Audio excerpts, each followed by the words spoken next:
Before I talk about the massive turnaround of Subex and the amount of wealth that this turnaround has generated for its investors, take a look at this 20-year stock price chart for Subex. What do you see here? A period of growth, 4 to 5 years where the investors' wealth multiplied, massive amount of returns for the investors. This period is followed by a wealth destruction phase. Almost all the wealth that the investors earned up until now wiped out in a matter of 1.5 years. This period is followed by a wealth stagnation phase. No major upside in the stock, no major downside as well, but complete loss of value of money for 10 years due to inflation.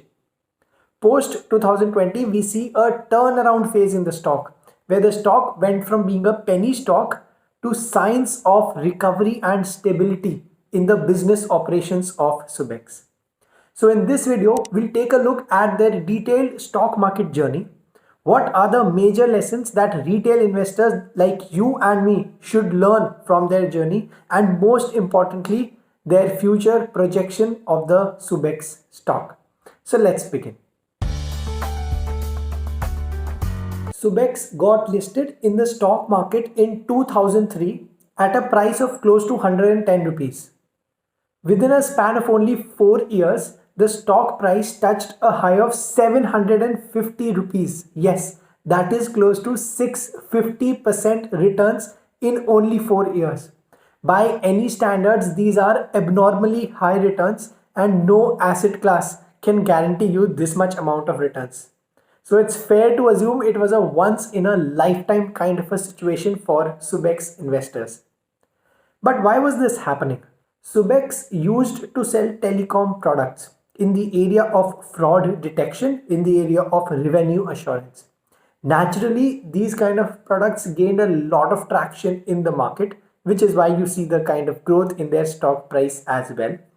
Soon, Subex became a global name. It was one of the fastest growing product companies in India. Subex was showing consistent year-on-year growth, not just in revenues but in profit as well, and everything seemed to be working perfectly fine for them. But like all fairy tales, this story also had to come to an end. Let's find out what happened post 2007.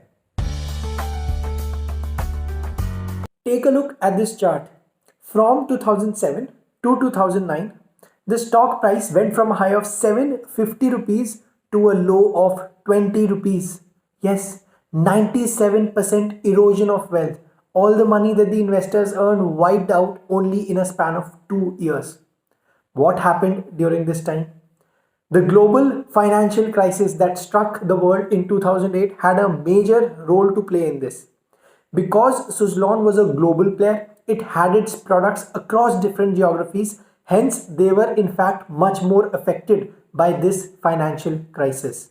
But there was one more reason for the downfall of Subex.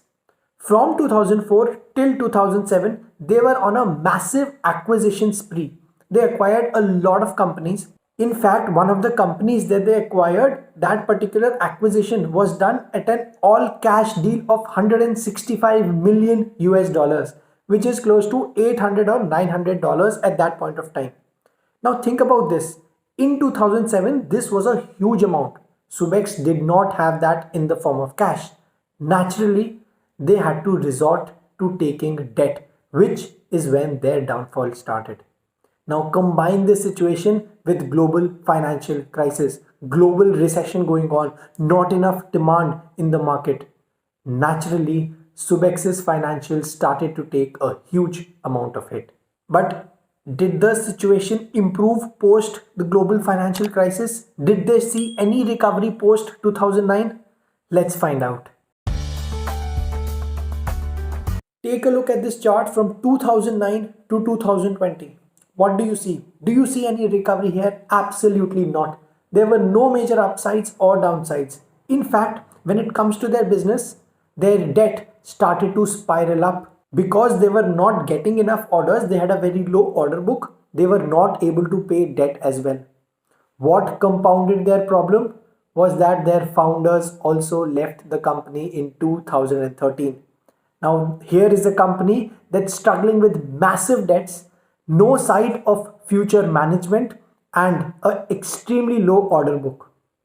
Very big challenge in front of Subex, and that is reflected in the stock price as well. From 2009 to 2020, the stock was reduced to a penny stock. In fact, at one point of time it touched a low of 3 rupees. But post that, the new management took over the business. They had a new vision for the business. Things started to improve year on year. They started to recover the orders that they had lost. And in 2017, they saw a major breakthrough, which is when the entire debt that they had was wiped out. They had successfully repaid all the debt that the company had. A massive boost for the investors here. But the stock price still continued to be a penny stock up until 2020. But did the situation improve post that? Did we see a turnaround post 2020? Let's find that out. Take a look at this chart. From a low of 3 rupees, the stock touched a high of close to 60 rupees. A massive turnaround by any standards. But why did that happen? Yes, we are aware of the fact that the debt was completely zero now. There were new founders, but the major challenge was to get more and more revenues because that was still not happening. So what Subex did was to try and venture into different areas of business as well. They tried to make products for anomaly detection in the area of telecom space. IoT, Internet of Things, soon emerged as a new revenue stream for the Subex's management. But the core business that involved around managing softwares, managing applications still continued to be the bread and butter for Subex. A large part of revenue still came from that area. But most importantly, they started to receive a healthy order book, which is when they started to show decent growth in revenues and decent growth in profits as well. You combine it with the fact that they don't have any debt. It makes for a very interesting proposition for Subex's management, and that is exactly why you see the kind of growth in Subex stock from a single digit penny stock to close to 50 rupees at the moment. So this is the major story of Subex's turnaround. But for retail investors like you and me, what should be the future projections of the stock? Is it a good enough buy candidate right now? Let's find that out.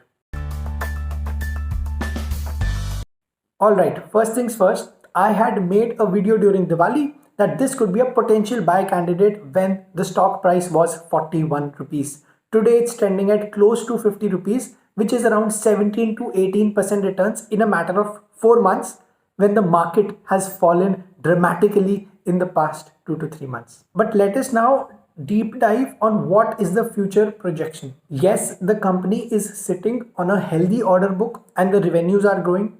But the biggest challenge in front of Subex is to show a sustainable growth in revenue.